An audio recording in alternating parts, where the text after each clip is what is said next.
Welcome to our channel Metanoia ministries. 2 കൊരിന്ത്യർ ഉള്ള സ്റ്റഡീസാണ് നമ്മൾ ചെയ്തുകൊണ്ടിരിക്കുന്നത്. ഇന്ന് പറയാനായിട്ട് ആഗ്രഹിക്കുന്ന സബ്ജക്റ്റ് എന്ന് പറയുന്നത്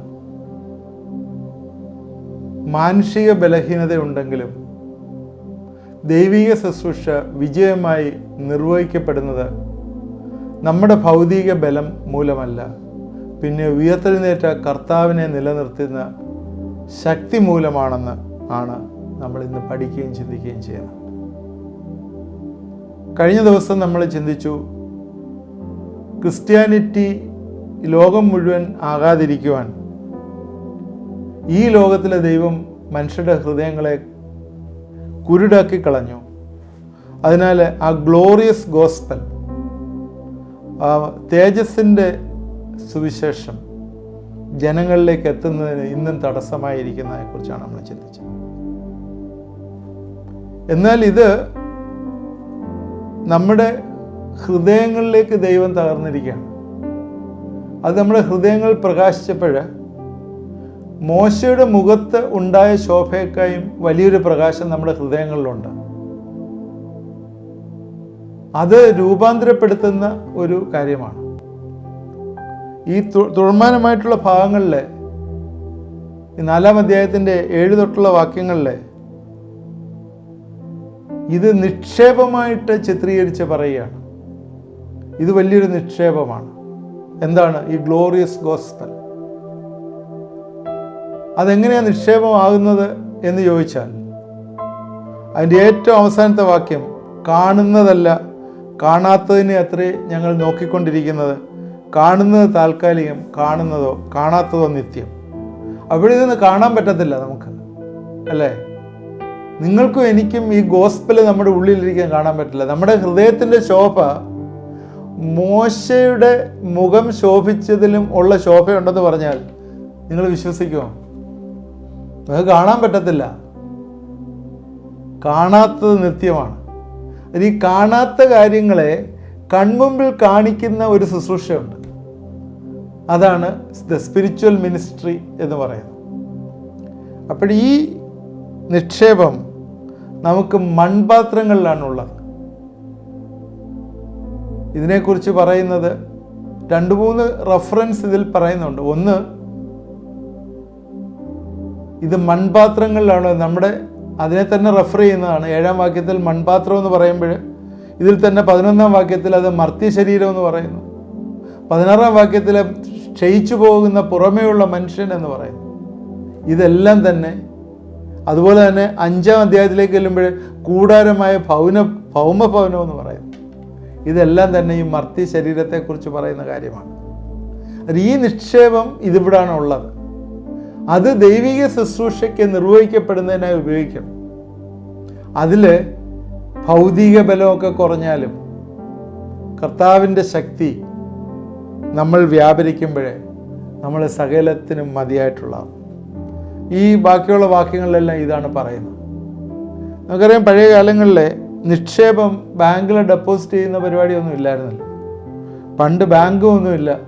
അത് ഒരു കുടത്തിനകത്തൊക്കെ മണ്ണിൽ കുഴിച്ചിടുന്ന പതിവായിരുന്നു ഉണ്ടായിരുന്നത്. അതുകൊണ്ട് അതുമായിട്ട് ബന്ധപ്പെടുത്തി ആണ് പൗലോസ് ഇവിടെ ചിത്രീകരിക്കുന്നത്. മൺപാത്രത്തിലെ പരാമർശം നമ്മുടെ മർത്യ ശരീരത്തെ അനുസ്മരിക്കുകയാണ്. ഈ വാക്യത്തിൽ പറയുന്ന ശക്തി നമ്മുടെ പരിശുദ്ധാത്മാവിൻ്റെ ശക്തിയാണ്. താൻ വിശുദ്ധവും ഉടമസ്ഥന് ഉപയോഗമുള്ള പാത്രമാണോ എന്ന് തനിക്കറിയാമായിരുന്നു. ആർക്ക്? പൗലോസിന്. ബലഹീന ഉപകരണങ്ങൾ ഉപയോഗിക്കുന്നതിന് ദൈവത്തിൻ്റെ ഉദ്ദേശം അല്ലാതെ ബലമുള്ള ഉപയോഗിക്കുകയല്ല. നമ്മളെ മനുഷ്യരൊക്കെ അങ്ങനെ ബലമുള്ള ഉപയോഗിക്കുക. മനുഷ്യശക്തിയല്ല, ദൈവശക്തിയാണ് വെളിപ്പെടേണ്ടത്.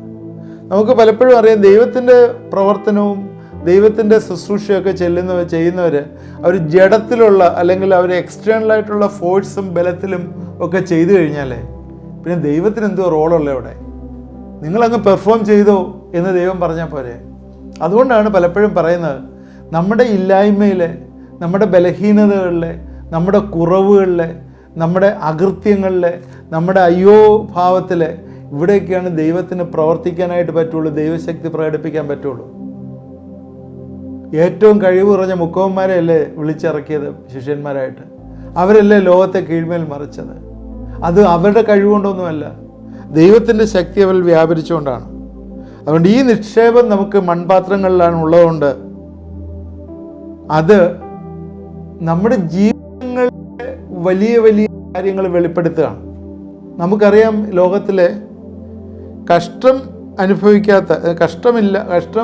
ഇല്ലാത്തവർ എന്നുവെച്ചാൽ പ്രയാസങ്ങൾ കൂടി കടന്നു പോകുന്നവർ ഒരുപാട് പേരുണ്ട്, നമുക്കറിയാം, ഒത്തിരി പേരുണ്ട്. എന്നാൽ ക്രിസ്ത്യൻസിനും കഷ്ടമുണ്ട്, അല്ലാത്തവർക്കും കഷ്ടമുണ്ട്. എന്നാൽ ഇവിടെ ക്രിസ്തുവിനെ സ്വീകരിച്ച് കഷ്ടം അനുഭവിക്കുന്നവർ ഒരിക്കലും ഇടുങ്ങിയിരിക്കുന്നില്ല, ബുദ്ധിമുട്ടുന്നവരെങ്കിലും അവർ നിരാശപ്പെടുന്നില്ല, ഉപദ്രവം അനുഭവിക്കുന്നവരെങ്കിലും ഉപേക്ഷിക്കപ്പെടുന്നില്ല, വീണെടുക്കുന്നവരെങ്കിലും നശിച്ചു പോകുന്നില്ല. കാരണം എന്താണ്? യേശുവിൻ്റെ ജീവൻ ഞങ്ങളുടെ ശരീരത്തിൽ വെളിപ്പെടേണ്ടതിന് യേശുവിൻ്റെ മരണം ശരീരത്തിൽ എപ്പോഴും വഹിക്കും. മരിച്ച് ജീവിച്ചവരാ നമ്മൾ. ഹലോ, ശ്രദ്ധിക്കുക, മരിച്ച് ജീവിച്ചവരാ നമ്മൾ. മരിച്ചെങ്കിൽ മാത്രമേ ഉയർപ്പുള്ളൂ. നമ്മൾ ഉയർത്തവരാ, മരിച്ചടക്കപ്പെട്ട് ഉയർത്തെഴുന്നേറ്റവരാ. നമ്മളെ സംബന്ധിച്ചിടത്തോളം അവൻ്റെ മരണം നമ്മുടെ ശരീരത്തിൽ വഹിക്കുന്നതുകൊണ്ട് യേശുവിൻ്റെ ജീവനും നമ്മുടെ ശരീരത്തിൽ വെളിപ്പെടുകയാണ്. അതുകൊണ്ട് നിങ്ങൾക്കും എന്നേക്കും കർത്താവിൽ വിശ്വസിക്കുന്ന ഏവനെയും ആർക്കും കൊല്ലാൻ പറ്റത്തില്ല. ഹലോ, നിങ്ങളെ എന്നെയും ആർക്കും കൊല്ലാൻ പറ്റത്തില്ല. ഇത് വലിയൊരു കോൺട്രവേഴ്സ്യൽ സ്റ്റേറ്റ്മെൻ്റ് ആണല്ലോ അല്ലേ? കൊല്ലാൻ പറ്റില്ല എന്ന് പറഞ്ഞാൽ നമ്മുടെ ഈ മർത്യശരീരത്തെ വെട്ടിക്കൊല്ലുന്ന കാര്യമല്ല പറഞ്ഞു. ഈ മർത്യശരീരത്തിന് ഉപരിയായിട്ട് വേറൊരു സംഭവമുണ്ട്. അതെന്താണെന്ന് ചോദിച്ചാൽ മരിച്ചടക്കപ്പെട്ട് ഉയർത്തുന്നേറ്റ ജീവിതം. ആ ജീവിതത്തിൽ നിന്ന് ആർക്കും നിങ്ങളെ വിഡ്രോ ചെയ്യാനായിട്ട് പറ്റുകയില്ല. കാരണം എന്താണ്? യേശുവിൻ്റെ ജീവൻ നിങ്ങളുടെ ശരീരത്തിൽ വെളിപ്പെട്ടിരിക്കുക. ഇനിയിപ്പോൾ ആർക്കാ ജീവൻ എടുത്ത് കളയാൻ പറ്റുന്നേ? പിശാചി ശ്രമിക്കും എടുത്ത് കളയാൻ. Because you are immortal. Hallelujah.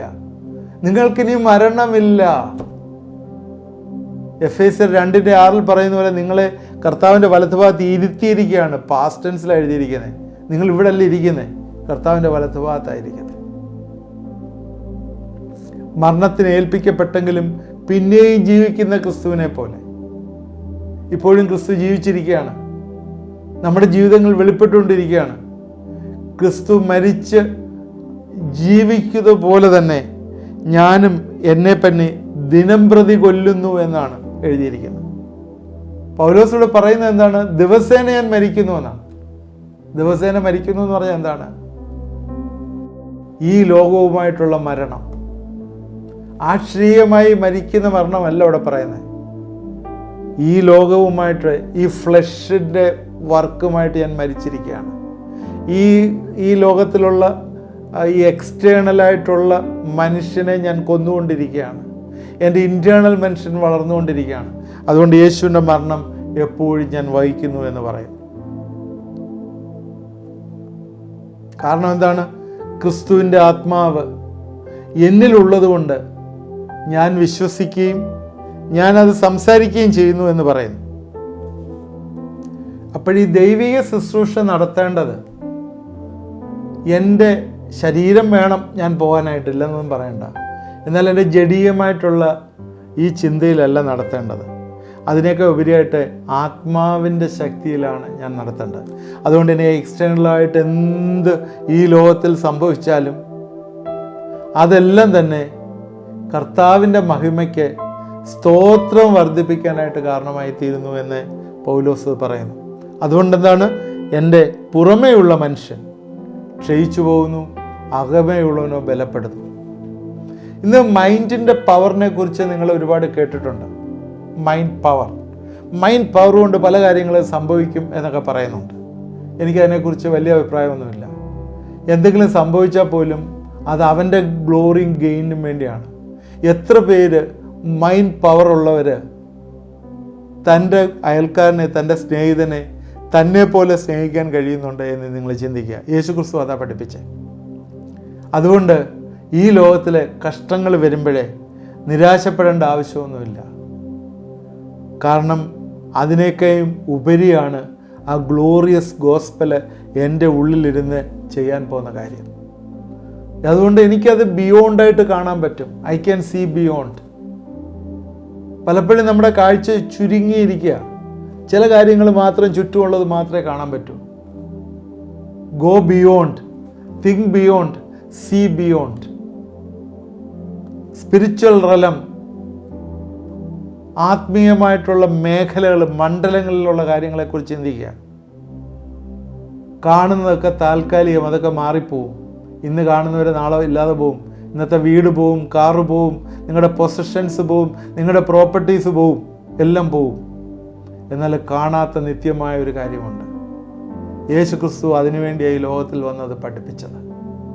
അവിടെ നമ്മുടെ ശുശ്രൂഷകൾ, നമ്മൾ ഏത് രീതിയിലായിരിക്കണം നമ്മുടെ ശുശ്രൂഷകൾ?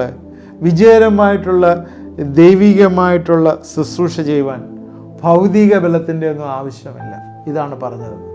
ഭൗതിക ബലമല്ല ആവശ്യം. Eternal thinking, eternal planning, eternal decisions. ഇതാണ് ഇന്ന് ഏറ്റവും ആവശ്യമായിട്ടുള്ളത്. കാണുന്നത് താൽക്കാലികം, കാണാത്തതോ നിത്യം.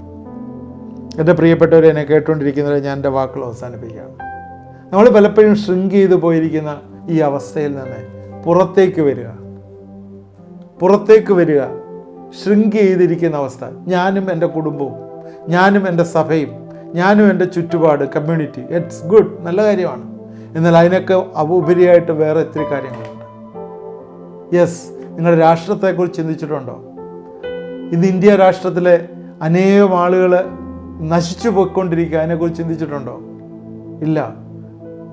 അത് കാണാത്ത കാര്യമാണ്. അതൊന്ന് ചിന്തിച്ചു നോക്കിയേ. നിങ്ങളുടെ ഉള്ളേ ഉള്ള മനുഷ്യൻ ബലപ്പെടുവാൻ കാരണമായിത്തീരും. അകമയുള്ള മനുഷ്യൻ ബലപ്പെടുവാനായിട്ട് കാരണമായിത്തീരും. ഇതെല്ലാം കഴിഞ്ഞുകൊണ്ടല്ല എല്ലാ പ്രവർത്തനങ്ങളും തുടങ്ങുന്നത്. ഒന്നുമില്ലായ്മയിൽ നിന്ന് ദൈവം എംപവർ ചെയ്യുന്നതാണ്. അതുകൊണ്ട് ഞാൻ വിശ്വസിച്ചു, ഞാൻ സംസാരിച്ചു. എൻ്റെ ആത്മാവ്, ആ വിശ്വാസത്തിൻ്റെ അതേ ആത്മാവ് എനിക്കുള്ളതുകൊണ്ട് ഞാനും വിശ്വസിക്കുന്നു, ഞാനും സംസാരിക്കുന്നു. യെസ്, മരണം മാറിയെടുത്ത് ജീവൻ വ്യാപരിക്കുന്ന ആത്മാവ്, അതാണ് കാണാത്ത നിത്യമായിട്ടുള്ളത്. യെസ്, നമുക്ക് പ്രാർത്ഥിക്കാം. ദൈവമായ കർത്താവേ, എന്നെ കേട്ടുകൊണ്ടിരിക്കുന്നവരെ ഞങ്ങളെ ഏൽപ്പിച്ച് പ്രാർത്ഥിക്കുന്നു. ഈ കൊരിന്ത്യർക്ക് എഴുതിയ ലേഖനം പഠിച്ചു കഴിയുമ്പോഴേ ഞങ്ങളൊരു പുതിയ സൃഷ്ടിയായി, രൂപാന്തരപ്പെട്ട അവസ്ഥയിലെ കർത്താവിൻ്റെ ഹിതം മനസ്സിലാക്കുന്നവരായി, നിത്യത കാണുന്നവരായി, കാണാത്ത കാര്യങ്ങളെ ചിന്തിക്കുന്നവരായി തീരുവാൻ ഞങ്ങളെ ബലപ്പെടുത്തണമേ, സഹായിക്കണമേ. കൃപ പെരുകുന്നതനുസരിച്ച് ഞങ്ങളുടെ ശക്തി, അകമയുള്ള മനുഷ്യൻ്റെ ശക്തി ബലപ്പെടുവാൻ ഈ ദിവസങ്ങളിൽ ഇടവരുത്തണമേ എന്ന് പ്രാർത്ഥിക്കുന്നു. സകലവും നിനക്ക് വേണ്ടിയാണ്, നീ മുഖാന്തരമാണ്. ഞങ്ങളുടെ ഈ ശരീരം ഒഴിഞ്ഞുപോയാലും നിത്യമായിട്ട് ദൈവത്തോട് ചേർന്ന് ഞങ്ങൾക്കൊരു ജീവിതമുണ്ട് എന്നുള്ള ഉറപ്പ് നിർണയവും ഞങ്ങൾക്ക് തരുമ്പോഴേ ഈ ശരീരത്തിൻ്റെ ബലഹീനതകളെല്ലാം ഓടി ഒളിക്കുന്നതായിട്ട് ഞങ്ങളെ കാണും. രോഗങ്ങൾ, ക്യാൻസറുകൾ, ഹാർട്ടിലുള്ള പ്രയാസങ്ങൾ, കിഡ്നി പ്രയാസങ്ങൾ, ഡയബറ്റിക്സ്, നാളെ മരിക്കുമെന്ന് പറയുന്നവർ ഒക്കെ യേശുവിൻ്റെ നാമത്തിൽ റിലീസ് ചെയ്ത് പ്രാർത്ഥിക്കുന്നു. ദൈവത്തിൻ്റെ ശക്തി ഈ ദിവസങ്ങൾ വ്യാപരിക്കട്ടെ. വലിയ വിടുതലുകൾ ജീവിതത്തിൽ വന്നു ചേരട്ടെ എന്ന് പ്രാർത്ഥിക്കുന്നു. പ്രാർത്ഥന കേട്ടോർത്ത് സ്തോത്രം. യേശുവിൻ്റെ നാമത്തിൽ പ്രാർത്ഥിക്കുന്നു, കേൾക്കണം. ആമേൻ. നിങ്ങൾക്ക് പ്രയോജനമായി എന്ന് വിചാരിക്കുന്നു. നിങ്ങൾ ആ കമൻറ്റ് ബോക്സിൽ നിങ്ങളുടെ കമൻറ്റുകൾ ഇടുക. എന്തെങ്കിലുമൊക്കെ നിങ്ങൾ ഗെയിൻ ചെയ്തിട്ടുണ്ടല്ലോ എന്ന് പറഞ്ഞാൽ നല്ലതാണ്. തീർച്ചയായും പ്രാർത്ഥന റിക്വസ്റ്റ് അയച്ചു തന്നാൽ പ്രാർത്ഥിക്കുന്നതാണ്. നിങ്ങളുടെ ഫാസ്റ്റിംഗ് പ്രയറിൽ ഇവിടെ വരാനും അതിൽ ജോയിൻ ചെയ്യാനും താല്പര്യമുള്ളവർ അറിയിച്ചാൽ നിങ്ങൾക്കിവിടെ കടന്നു വരാം. ട്രിവാൻഡ്രത്താണ്, നന്തങ്കോടാണ്. നിങ്ങൾക്കിവിടെ കടന്നു വന്ന് പ്രാർത്ഥിക്കാനും നിങ്ങളെ കൗൺസിലിങ്ങും പ്രാർത്ഥനയ്ക്കും ഒക്കെയുള്ള സമയങ്ങളുണ്ട്. നിങ്ങൾ നേരത്തെ വിളിച്ചിട്ട് വരണം. നിങ്ങളുടെ പ്രയർ റിക്വസ്റ്റുകളും അറിയിച്ചാൽ നിങ്ങൾക്ക് വേണ്ടി പ്രാർത്ഥിക്കുന്നതാണ്. ഫസ്റ്റ് സൺഡേ മീറ്റിങ്ങിന് ജോയിൻ ചെയ്യാൻ ആഗ്രഹിക്കുന്നവർ ഗൂഗിൾ മീറ്റ് വഴി ജോയിൻ ചെയ്യാം. നിങ്ങളുടെ നമ്പർ അയച്ചു തന്നാൽ ദൈവം നമ്മളെ എല്ലാവരെയും അനുഗ്രഹിക്കട്ടെ.